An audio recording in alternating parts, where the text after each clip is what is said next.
birds and bumblebees, we've made it to Friday, so it's nearly the weekend. Hope you've had a great week and enjoyed all the activities that Miss Whitbourne and me have been setting for you. Got quite a different version today that is in fact about three little wolves and the big bad pig. This is a lovely version of the story with a slightly different ending again, the same as yesterday. I hope you really enjoy it, and next week I look forward to reading you lots of different versions of Jack and the Beanstalk.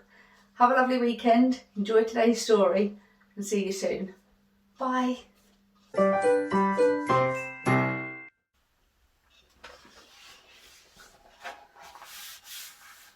Once upon a time, there were three cuddly little wolves with soft fur and fluffy tails who lived with their mother.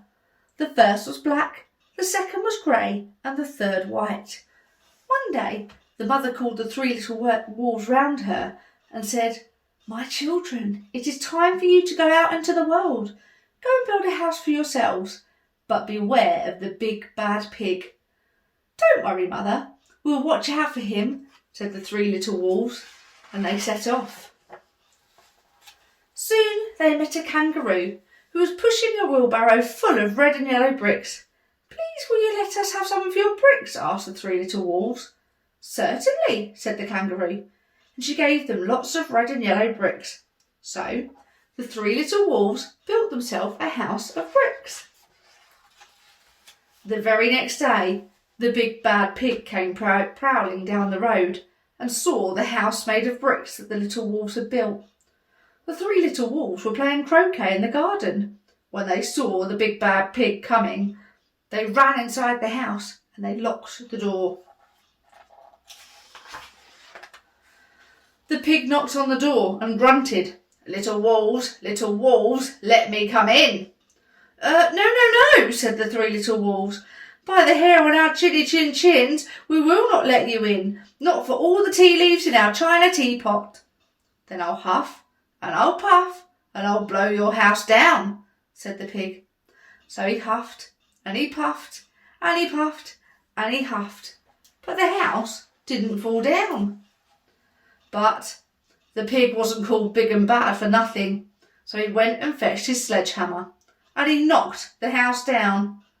The three little wolves just managed to escape before the bricks crumbled.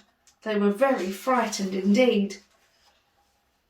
"We shall just have to build a stronger house," they said. Just then they saw a beaver who was busy mixing concrete in a concrete mixer. "Please will you give us some of your concrete?" asked the three little wolves. "Certainly," said the beaver, and he gave them buckets and buckets full of messy slurry concrete. So the three wolves built themselves a house of concrete. No sooner had they finished than the big bad wolf came prowling down the road and saw the house of concrete that the little wolves had built. They were playing battledore and shuttlecock in the garden when they saw the big bad pig coming. They ran inside the house and shut the door. The pig rang the bell and said, "Little frightened wolves, let me come in." No, said the three little wolves. "By the hair on our chinny chin chins, we will not let you in, not for all the tea leaves in our china teapot." "Then I'll huff, and I'll puff, and I'll blow your house down," said the pig. So he huffed, and he puffed, and he puffed, and he huffed, but the house didn't fall down. But the pig wasn't called big and bad for nothing. He went and fetched his pneumatic drill and smashed the house down. The three little wolves managed to escape, but their chinny chin chins were trembling and trembling and trembling. "We shall build an even stronger house," they said, because they were very determined. Just then they saw a lorry coming along the road carrying barbed wire, iron bars, armour plates and heavy metal padlocks. "Please will you give us some of your barbed wire, a few iron bars and armour plates and some heavy metal padlocks?" they said to the rhinoceros who was driving the lorry. "Sure," said the rhinoceros, and he gave them plenty of barbed wire, iron bars, armour plates and heavy metal padlocks. He also gave them some plexiglass and some reinforced steel chains because he was a generous and kind-hearted rhinoceros. So the three little wolves built themselves an extremely strong house. It was the strongest, securest house one could possibly imagine. They felt very relaxed and absolutely safe. The next day, the big bad pig came prowling along the road as usual. The little wolves were playing hopscotch in the garden when they saw the big bad pig coming. They ran inside their house, bolted the door and locked all of the 67 padlocks. The pig pressed the video entrance phone and said, "Frightened little wolves with trembling chins, let me come in." "No, no, no," said the little wolves. "By the hair on our chinny chin chins, we will not let you in, not for all the tea leaves in our china teapot." "Then I'll huff, and I'll puff, and I'll blow your house down," said the pig. So he huffed, and he puffed, and he puffed, and he huffed, but the house didn't fall down. But the pig wasn't called big and bad for nothing. He brought some dynamite. He laid it against the house, lit the fuse, and the house blew up. The little wolves just managed to escape with their fluffy tails scorched. "Something must be wrong with our building materials," they said. "We've got to try something different. But what?" At that moment, they saw a flamingo bird coming along, pushing a wheelbarrow full of flowers.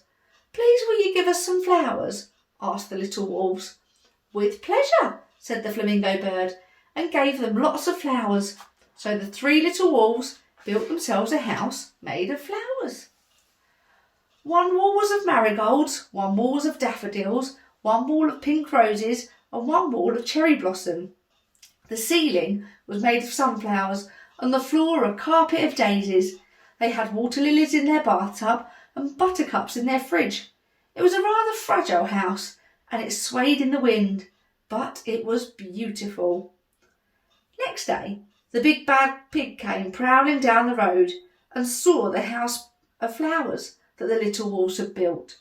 He rang the blue bell and said, "Little frightened wolves with trembling chins and scorched tails, let me in." "No, no, no," said the 3 little wolves.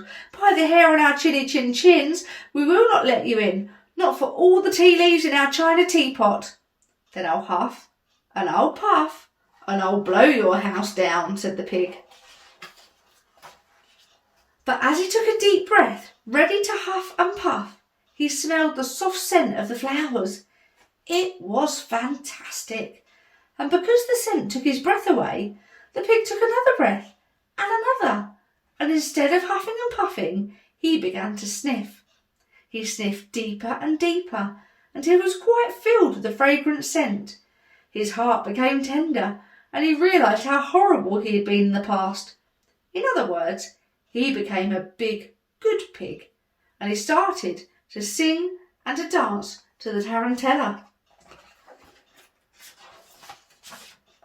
At first, the 3 wolves were a little worried, thinking that it might be a trick. But soon they realised that the big pig had truly changed, so they decided to come running out of the house. They introduced themselves and started playing games with him. First they played Pig Pog, and then Piggy in the middle, and when they were all tired, they invited him into the house. They offered him some china tea and strawberries and wolfberries and asked him to stay with them as long as he wanted, and the pig accepted, and they all lived happily together ever after.